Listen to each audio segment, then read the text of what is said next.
Hello, thanks for joining me in this little glass making adventure. I'm just showing you some images of some fused glass pieces that I've made previously. Hopefully these will help to inspire you on your creative journey today. You will have the opportunity to make 2 pieces of glass today. There's lots of materials and some equipment, and we'll just take a closer look at it next. First of all, you'll notice there's a business card, an instruction sheet, and a photograph to help you on your way.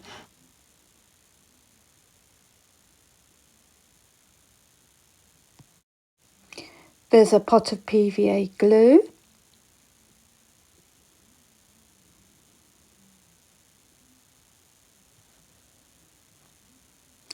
Lots of cellophane bags with materials separated into different colours.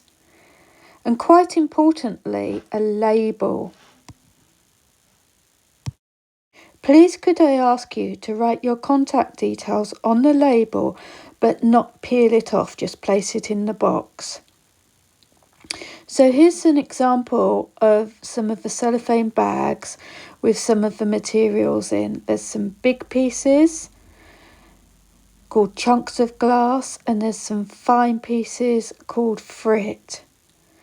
There are some sticks of glass which will become the green glass in a bag, together with some frit, some green frit which will be used for the meadow. There are 2 pieces of glass in the kiln, in the box, a large one and a small one. The small one is intended for a little practice piece, a sampler piece, so that you can come to grips with the process or trial out some ideas. Now, the glass you'll use for this is contained in one bag, and you'll see there are some tiny or shorter pieces of the grass. There's a little bundle of frit and just a small amount of multiple colours, and there's a black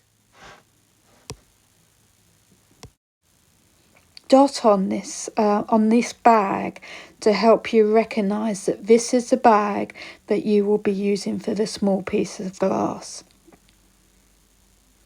So let us begin.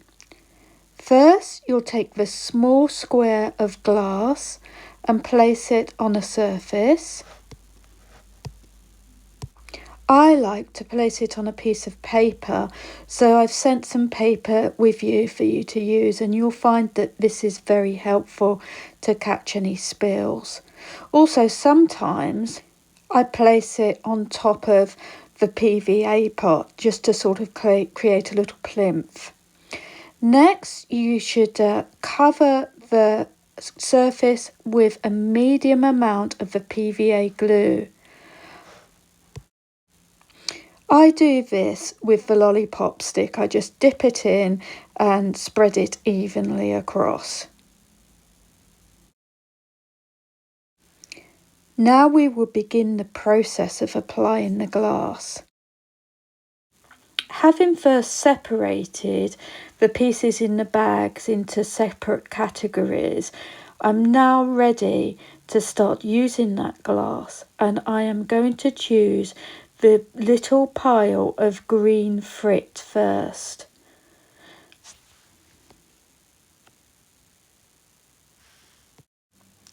So I'm going to begin by scooping up a small amount of that glass onto a spoon. Next, I'm going to shake the glass, the pieces of frit, onto the surface of the PVA glue, and I shall do this slightly lower down, sort of the lower 2/3 from the top.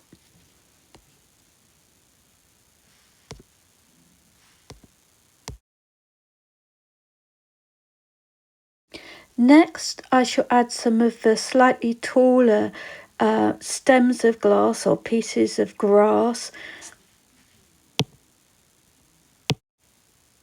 These shall be a nice little focal point and add some dimension to that area that sort of suggests the depth of the meadow.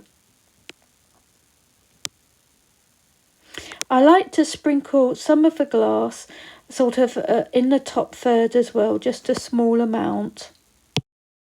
And finally, I begin to consider using some of the larger shape details.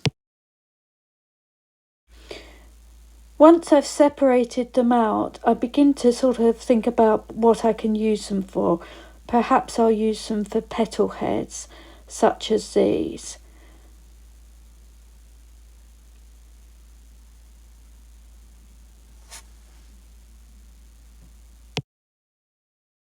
So this brings the first piece to a close. It's one of the hardest things, I think, is to decide when to stop. And I'll talk a little bit more about that on the next piece.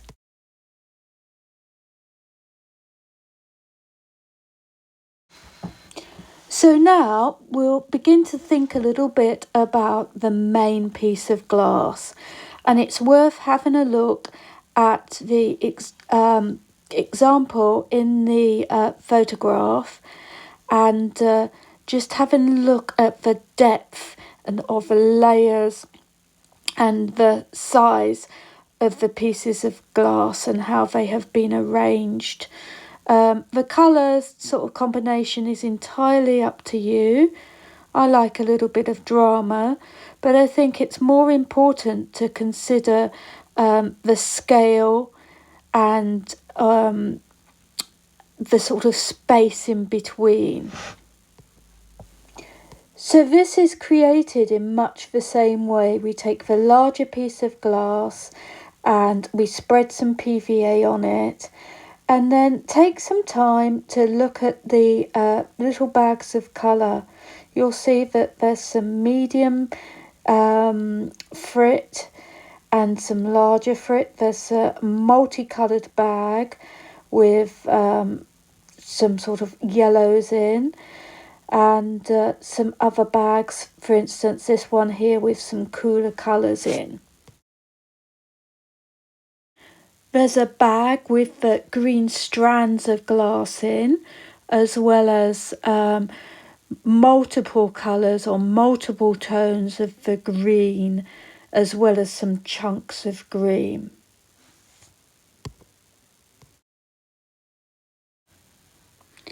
I began my piece by arranging some of these very fine cool colours on this surface.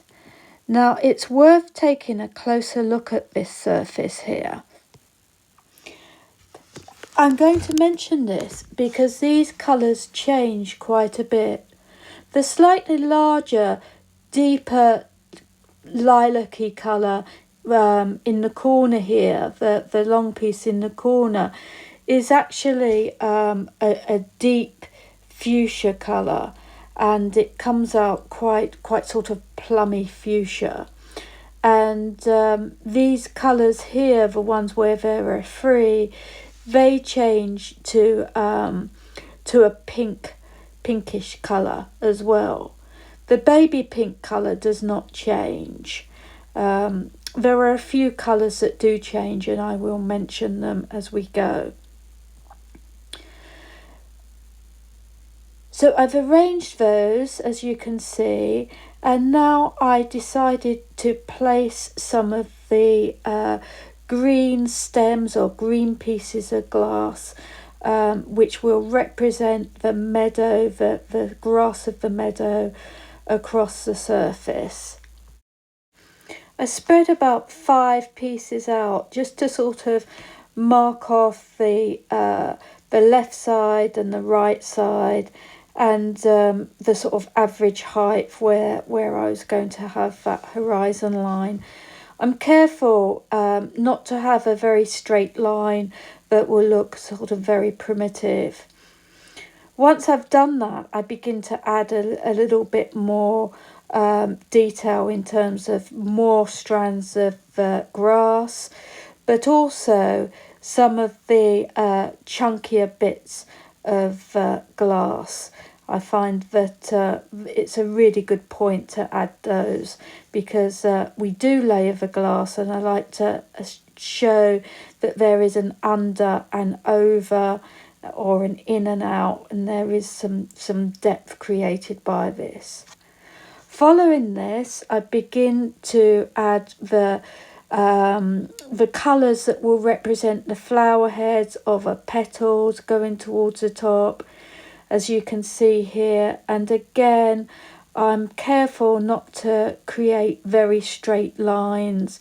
I'm aiming to create a bit of a rhythm, or a bit of a melody, I'm not sure what, and sort of create contrast, and have if I use a red, then I'll certainly use an orange near it, and then I'll certainly use a yellow near that.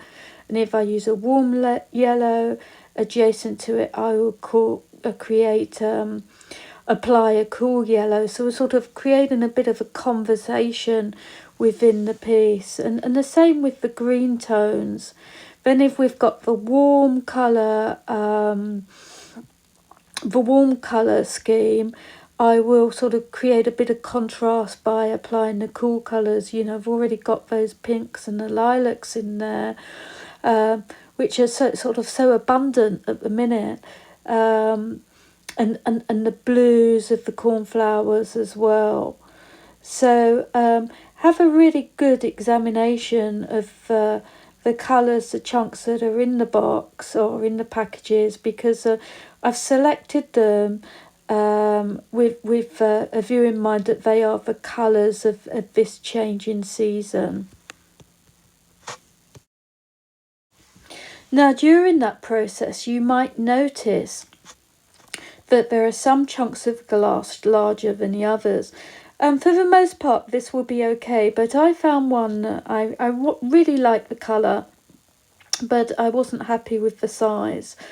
Therefore, I have included in there a tool called a tile cutter.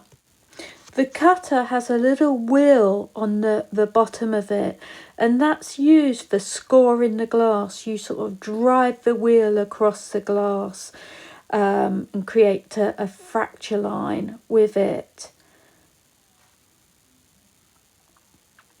Now you place the glass inside the two different parts, the sort of separating parts, the jaws of the piece of equipment.